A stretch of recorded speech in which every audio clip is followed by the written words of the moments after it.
एक खूबसूरत जंगल में सूरज की किरणें झलक रही थीं। परिंदे मीठे गीत गा रहे थे और फूल खुशबू बिखेर रहे थे।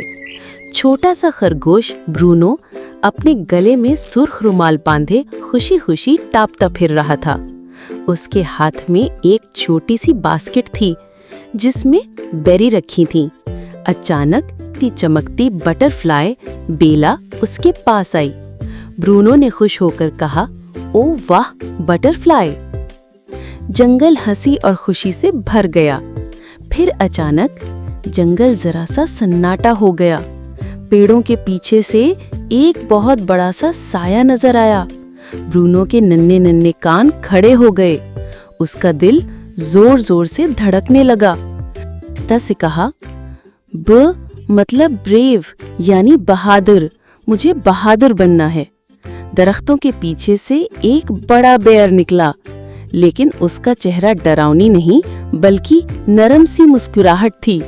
ब्रूनो थोड़ा हिचकिचाया, फिर मुस्कुरा दिया। अब ब्रूनो और बेला बटरफ्लाई खुशी खुशी हर्फ बी के गिर्द नाचने लगे। बच्चों, कैसी लगी मेरी बहादुरी की कहानी? अगर आपको मजा आया हो तो लाइक करो, सब्सक्राइब करो और शेयर करना मत भूलो, क्योंकि हर हर्फ के साथ नई नई मजेदार कहानियां आएंगी।